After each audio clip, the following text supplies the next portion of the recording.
Hello students, आप सभी लोगों का री क्लासेस के इस ऑनलाइन प्लेटफॉर्म पे स्वागत है बच्चों। तो बच्चों आज से हम लोग क्लास 10th का फिजिक्स स्टार्ट करने जा रहे हैं।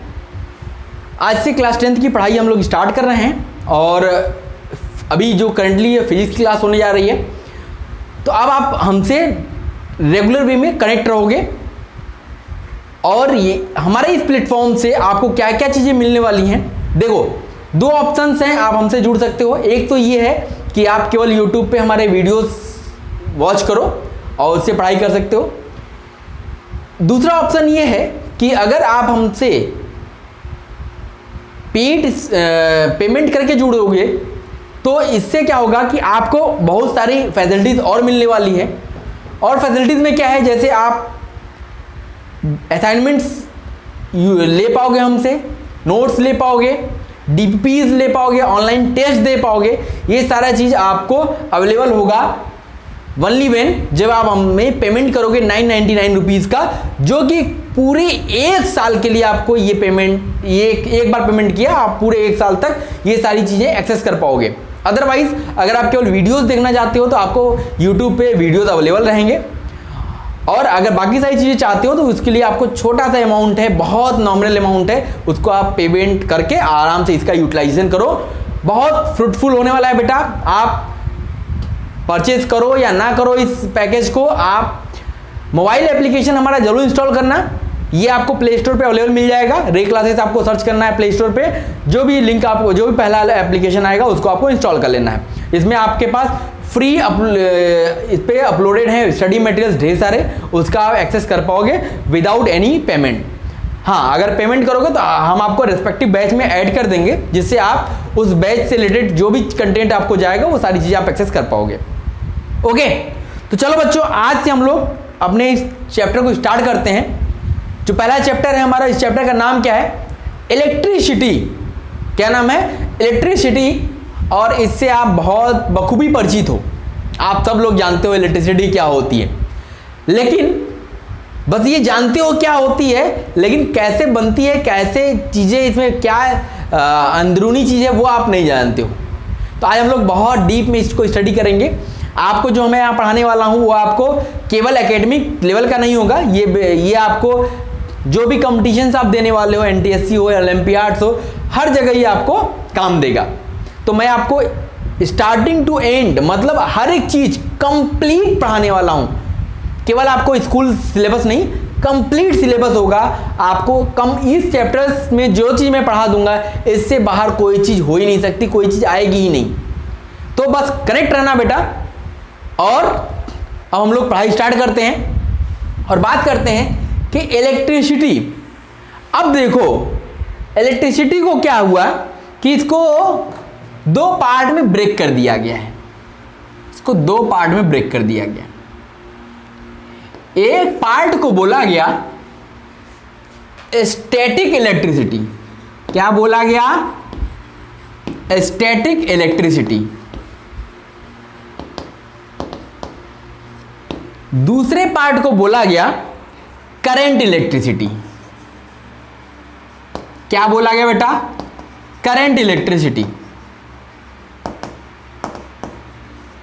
ओके, अब ये स्टैटिक इलेक्ट्रिसिटी और करंट इलेक्ट्रिसिटी क्या है, इस पे बात कर लेते हैं। देखो, स्टैटिक मतलब होता है रुका हुआ। करंट मतलब होता है जैसे पानी का करंट, वाटर करंट। पानी करंट कहोगे तो पानी की धारा तो कभी रुकती नहीं है। तो ऐसे ही स्टैटिक का मतलब होता है रुका हुआ। तो देखो, स्टैटिक का मतलब होता है ये डील करता है, डील्स विथ चार्ज। कौन से चार्ज के बारे में डील करता है? At rest. जो चार्जेस रेस्ट पे हैं उनके बारे में ये डील करता है। मतलब स्टैटिक इलेक्ट्रिसिटी में हम लोग उन चार्जेस के बारे में बात करते हैं जो चार्जेस रेस्ट पे होते हैं। ओके, करंट इलेक्ट्रिसिटी में क्या होता है? Deals with moving charge. इसमें क्या होता है? वो चार्ज जो होता है ये मूव करता है। मूविंग चार्ज के बारे में हम लोग डील करते हैं, जो मोशन में होता है। Deals with charges which is in motion, जो मोशन में होता है, मूविंग करता है। ठीक है, अब देखो क्या है, ये अभी हम लोग जो पढ़ेंगे वो हम लोग पढ़ेंगे स्टैटिक इलेक्ट्रिसिटी, अभी हम लोग इसको पढ़ेंगे। ठीक है, अब देखो स्टैटिक इलेक्ट्रिसिटी, इसका एक और नाम है, इसको हम लोग और क्या बोलते हैं, फ्रैक्शनल इलेक्ट्रिसिटी। फ्रैक्शनल इलेक्ट्रिसिटी, ये फ्रैक्शनल इलेक्ट्रिसिटी क्या है या स्टैटिक इलेक्ट्रिसिटी क्या है? देखो, the electricity developed on the surface of insulating bodies, मतलब इंसुलेटिंग बॉडीज के सरफेस पे जो इलेक्ट्रिसिटी डेवलप होती है या जो चार्जेस डेवलप होते हैं व्हेन रब्ड टुगेदर, जब उनको रब किया जाता है, तो ऐसे को हम लोग बोलते हैं स्टैटिक इलेक्ट्रिसिटी। मतलब इलेक्ट्रिसिटी प्रोड्यूस नहीं होती है, बेनली वो चार्ज हो जाते हैं। तो देखो, इसको आप लिख लो, the electricity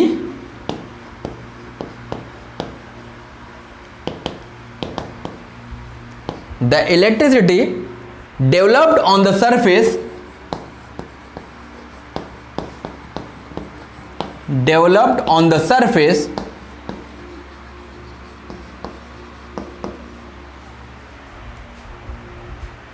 of insulating bodies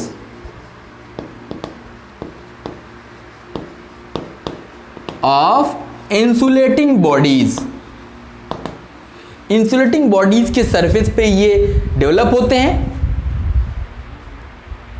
when rubbed against each other, when rubbed against each other, अगर हम इनको क्या करते हैं, रब कर देते हैं, इनको आपस में रगड़ देते हैं, तो ये प्रोड्यूस होते हैं। ठीक है, इसी को हम लोग क्या बोलते हैं, इज कॉल्ड स्टैटिक और फ्रैक्शनल इलेक्ट्रिसिटी। फ्रैक्शन का मतलब ही क्या होता है, रगड़ना।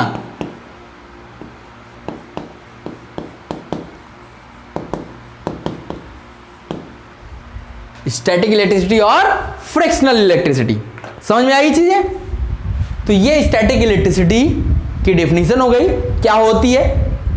अब देखो क्या होता है, ये सोर्स क्या है, स्टैटिक इलेक्ट्रिसिटी का सोर्स क्या है। देखो, जब दो सब्सटेंस को आपस में रगड़ते हो, जब हम लोग क्या करते हैं, दो सब्सटेंस को आपस में रगड़ते हैं, तो क्या होता है, कुछ इलेक्ट्रॉन्स रिमूव होकर इस पे आ जाते हैं, एक से दूसरे पे चले जाते हैं। तो जिस पे गए, अभी जब ऐसे बॉडीज लिया आपने, न्यूट्रल है, न्यूट्रल का मतलब होता है इनके ऊपर कोई भी चार्ज तो है, लेकिन पॉजिटिव चार्ज नेगेटिव चार्ज दोनों बराबर, इसलिए इसको न्यूट्रल बोलते हैं। तो अभी इनके पास, सबके पास पॉजिटिव नेगेटिव बराबर, इसलिए इलेक्ट्रिकली न्यूट्रल है। आपने जब इनको रब किया, आपने जब इनको रगड़ा, तो कुछ इलेक्ट्रॉन एक से दूसरे में ट्रांसफर हो गए। अब जिसमें से ट्रांसफर हुए, इलेक्ट्रॉन पे नेगेटिव चार्ज होता है, जिसपे से ट्रांसफर हुए उस पे तो अब पॉजिटिव चार्ज ज्यादा हो जाएंगे, क्योंकि पॉजिटिव नेगेटिव चार्ज आ गया तो पॉजिटिव ज्यादा हो गया, तो वो पॉजिटिवली चार्ज हो गया। और दूसरे पे क्या हो गया, पहले न्यूट्रल था, उस पर नेगेटिव चार्ज और आ गया था, वो नेगेटिवली चार्ज बन गई। तो इस तरीके से हम लोग चार्ज कर सकते हैं बॉडीज को। ठीक है, तो मतलब एक्सेस ऑफ इलेक्ट्रॉन या डिफिशियंसी ऑफ इलेक्ट्रॉन बताता है कि बॉडी चार्ज है कि नहीं। अगर एक्सेस है इलेक्ट्रॉन्स का, तो इसका मतलब वो नेगेटिवली चार्ज होगा। अगर आपके पास इलेक्ट्रॉन की कमी है, तो इसका मतलब वो क्या है, पॉजिटिवली चार्ज है। ठीक है, समझ में आया? तो इतना नोट कीजिए, फिर हम लोग आगे चलते हैं। देखिए, अब बात करते हैं बेटा, इलेक्ट्रिक चार्ज क्या होता है। इलेक्ट्रिक चार्ज क्या होता है? देखो, चार्ज क्या होता है, एक फंडामेंटल प्रॉपर्टी है। चार्ज क्या है, फंडामेंटल प्रॉपर्टी ऑफ मैटर। ये फंडामेंटल प्रॉपर्टी किसकी है, मैटर की प्रॉपर्टी है। अब मैटर अगर आ गया तो इसका मतलब सब कुछ आ गया। अब मैटर में मेनली, मैटर किससे मिलकर बना होता है, एटम से मिलकर बना होता है। एटम किससे मिलकर बने होते हैं, इलेक्ट्रॉन प्रोटॉन न्यूट्रॉन से मिलकर बने होते हैं। तो इसका मतलब ये फंडामेंटल प्रॉपर्टी की इसकी है, इलेक्ट्रॉन प्रोटॉन न्यूट्रॉन्स की। दैट एग्जिबिट्स इलेक्ट्रोस्टैटिक अट्रैक्शन और रिपल्सन ओवर अदर मैटर। मतलब दो मैटर का आप लेते हो तो इनके बीच में कुछ अट्रैक्शन या रिपल्सन का फोर्स लगता है। वो किसके कारण लगता है, किसके कारण लगता है, वो उनके फंडामेंटल प्रॉपर्टी ऑफ मैटर के कारण लगता है। तो इसी को हम लोग चार्ज बोलते हैं, या एक दूसरे लैंग्वेज में बोल सकते हो, electric charge is the property associated with matter due to which it produces electric and magnetic effect. ये क्या प्रोड्यूस करता है, इलेक्ट्रिक, या एक्सपीरियंस करता है इलेक्ट्रिक और मैग्नेटिक इफेक्ट को। जैसे कैसे, एक आपने बॉडी लिया, दूसरी बॉडी लिया, तो ये हमेशा एक दूसरे को क्या करेगी, या तो अट्रैक्ट करेगी या रिपेल करेगी, अट्रैक्ट करेगी। अब ये इलेक्ट्रिक और मैग्नेटिक इफेक्ट, आप इसी चैप्टर में इलेक्ट्रिक इफेक्ट पढ़ेंगे और अगले चैप्टर में magnetic effect of electric current हम लोग पढ़ेंगे। दो सारी चीजें हम लोग इसी चैप्टर में पढ़ने वाले हैं, ठीक है। तो जो मैटर होता है एटम से मिलकर बना होता है, और आपको पता है एटम्स में क्या होते हैं, इलेक्ट्रॉन, प्रोटॉन और न्यूट्रॉन होते हैं। अब जो टोटल बैलेंस होता है, जो चार्ज होता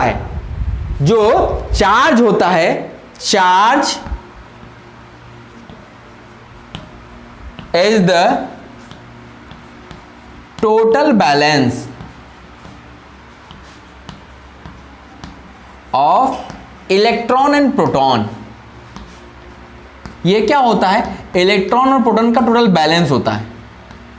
टोटल बैलेंस का मतलब हो गया कि इलेक्ट्रॉन और प्रोटॉन लिया, उसमें जिसकी क्वांटिटी ज्यादा होगी, अगर इलेक्ट्रॉन ज्यादा हो गए तो इलेक्ट्रॉन में नेगेटिव चार्ज होता है, उतना ही चार्ज पॉजिटिव प्रोटॉन पे होता है। अगर इलेक्ट्रॉन ज्यादा हो गए तो वो बॉडी नेगेटिवली चार्ज हो जाएगी, अगर उस पर प्रोटॉन ज्यादा हो गए तो वो बॉडी पॉजिटिवली चार्ज हो जाएगी। तो ये बैलेंस कौन बताता है, इलेक्ट्रॉन और प्रोटॉन बताते हैं। तो अगर इलेक्ट्रॉन और proton, F electron is equal to proton, अगर इलेक्ट्रॉन प्रोटॉन के बराबर हो गया तो हमारा सब्सटेंस जो होता है वो इलेक्ट्रिकली न्यूट्रल होता है, मतलब उसके ऊपर कोई भी चार्ज नहीं होता है, लेकिन अगर इलेक्ट्रॉन जो है ये प्रोटॉन के बराबर नहीं है, मतलब दोनों एक दूसरे के इक्वल नहीं है, तब हमारी बॉडी बोला जाता है कि ये चार्ज्ड है। क्या है, चार्ज्ड है। अब अगर इलेक्ट्रॉन ज्यादा होंगे तो वो नेगेटिवली चार्ज होगी, अगर प्रोटॉन ज्यादा होंगे तो वो पॉजिटिवली चार्ज होगी। तो अगर इलेक्ट्रॉन प्रोटॉन बराबर हो गए तो इसका मतलब उसके ऊपर कोई भी चार्ज नहीं है, वो चार्जेस उसमें अवेलेबल हैं, लेकिन इलेक्ट्रॉन का चार्ज और प्रोटॉन का चार्ज बराबर होने की वजह से वो न्यूट्रल हो गए। क्योंकि आपको पता होगा कि क्या होता है, 2 में ये +2 है और आपने -2 किया तो क्या आता है भाई, 0 आता है ना। 2 और -2 लिया और इनको ऐड करेंगे तो क्या मिलेगा, 0 ही आएगा। ऐसे ही क्या होता है, इलेक्ट्रॉन पे चार्ज निगेटिव चार्ज होता है, माइनस होता है, और प्रोटॉन पे क्या होता है, पॉजिटिव चार्ज होता है। तो जब सेम चार्ज, जब दोनों, जैसे मान लिया कि इलेक्ट्रॉन पे जो चार्ज होता है, अभी मैं आपको बताऊंगा, 1.6 इंटू 10⁻⁻19 कूलाम का निगेटिव चार्ज होता है, और प्रोटॉन पे इतना ही पॉजिटिव चार्ज होता है। तो अब देखो दोनों को ऐड कर दोगे, अगर दोनों एक नंबर है, एक इलेक्ट्रॉन एक प्रोटॉन है, तो ये तो दोनों कैंसिल हो गए, तो टोटल चार्ज कितना हो गया, 0। इसका मतलब उसमें चार्ज तो अवेलेबल है, लेकिन टोटल बॉडी पे जो चार्ज है वो न्यूट्रल है, उस पर ऊपर कोई चार्ज नहीं है। ठीक, समझ में आ गया। चलो इतना नोट कर लो, फिर हम लोग आगे बात करते हैं। नोट कर लिया बच्चा, चल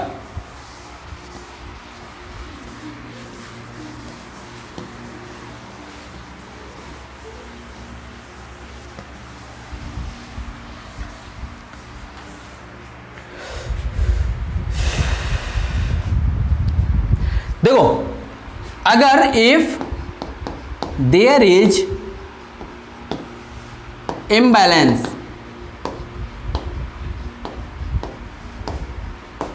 between electron and proton, अगर इलेक्ट्रॉन प्रोटॉन में इम्बैलेंस है, बैलेंस नहीं है, तो देन बॉडी आर अट्रैक्ट और रिपेल अनदर बॉडी। ये क्या करेगी, अगर आपके जो भी ऑब्जेक्ट आपने लिया है, अगर उस पर इलेक्ट्रॉन प्रोटॉन का बैलेंसिंग बराबर नहीं है, बैलेंस नहीं है, तो वो ऑब्जेक्ट किसी दूसरे ऑब्जेक्ट को या तो अट्रैक्ट करेगी या रिपेल करेगी। डिपेंड करता है कि इस पे क्या चार्ज है और सामने वाले पे क्या चार्ज है। ठीक है, तो अब देखो, अब हम बात करते हैं टाइप्स ऑफ चार्जेस की। किसकी बात करते हैं? टाइप्स ऑफ चार्जेस की बात करते हैं।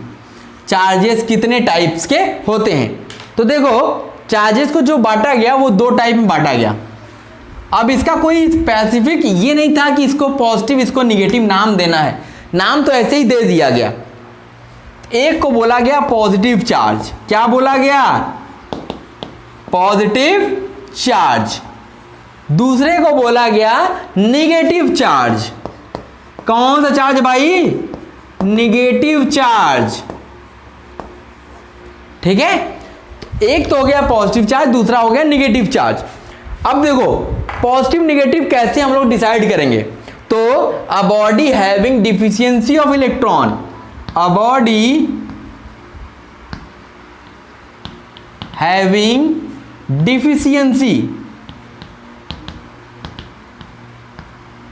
डिफिशियंसी ऑफ इलेक्ट्रॉन, ऐसी बॉडी जिसपे इलेक्ट्रॉन की कमी हो। इलेक्ट्रॉन कम होगा तो इसका मतलब वो पॉजिटिव चार्ज होगा। और अ बॉडी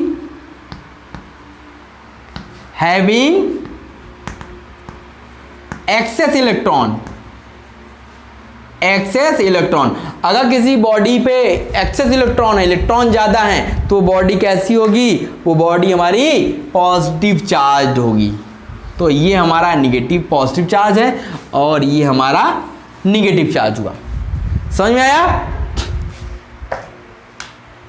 चलो, इतना समझ में आ गया तो इतना नोट कर लो। फिर हम लोग चलते हैं कि सब्सटेंस को हम लोग कैसे क्लासिफाई कर सकते हैं, किसके बिहाफ पे?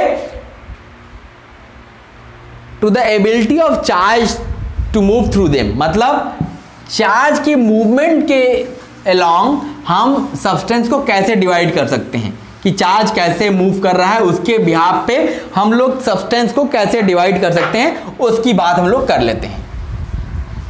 ठीक है, चलो ये भी कर लेते हैं।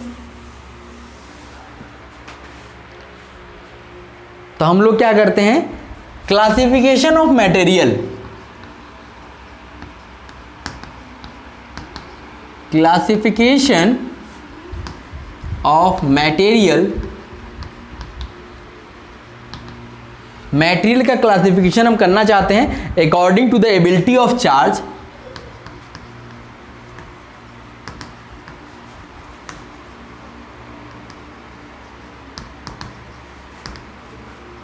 Ability of charge move through them, move through them, उसके अंदर से कैसे मूव करता है, इसकी एबिलिटी के आधार पे हम लोग मटेरियल को किस टाइप में क्लासिफाई कर सकते हैं। तो देखो, दो मेन पार्ट है हमारे, दो मेन पार्ट में उसको हम लोग क्लासिफाई कर सकते हैं। कौन से मेन पार्ट है भाई? तो एक तो बात है कंडक्टर, भैया बस वाला कंडक्टर नहीं, ये मटेरियल है कंडक्टर्स। और दूसरा क्या है? इंसुलेटर्स। दूसरा क्या है? इंसुलेटर्स। पहला है कंडक्टर, दूसरा है इंसुलेटर्स। ठीक है, चलो तो देखो, कंडक्टर्स क्या होते हैं? ये वे मटेरियल होते हैं जिसमें से चार्ज बड़े ही आसानी से मूव कर सकता है। तो लिख लीजिए, conductors are the materials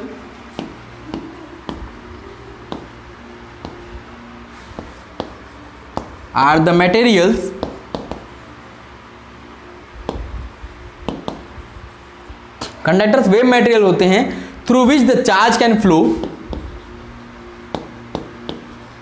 through which the charge can flow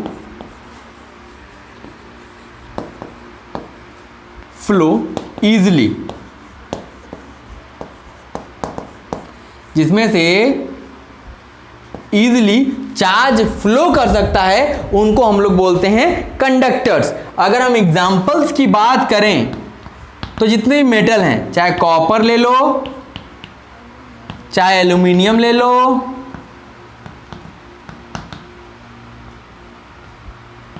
चाहे सिल्वर ले लो, चाहे आयरन ले लो, ये सब क्या है? ये सब आपके कंडक्टर्स हैं। चाहे आप वाटर भी ले लो, वाटर भी क्या है? एक कंडक्टर होता है। ये क्या है? ये है कंडक्टर्स, जिसमें से चार्ज इजीली फ्लो कर सकता है, उनको हम लोग क्या बोलते हैं? उनको हम लोग कंडक्टर बोलते हैं। ओके, देखो इंसुलेटर्स क्या होते हैं? मटेरियल्स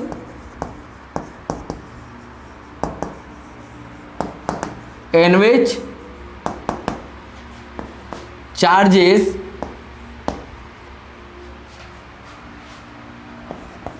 cannot move easily, मतलब जिसमें चार्ज मूव ही नहीं कर पाए, तो उसको हम लोग क्या बोलते हैं? इंसुलेटर्स। उनको हम लोग इंसुलेटर्स बोलते हैं। अगर हम इसके एग्जांपल्स की बात करें तो इंसुलेटर्स के एग्जांपल्स क्या होंगे? प्लास्टिक्स, ग्लास, रबर, ठीक है, ये सब क्या है? ये सब इंसुलेटर्स है। तो ये इंसुलेटर जो होते हैं, insulators prevents the flow of electricity।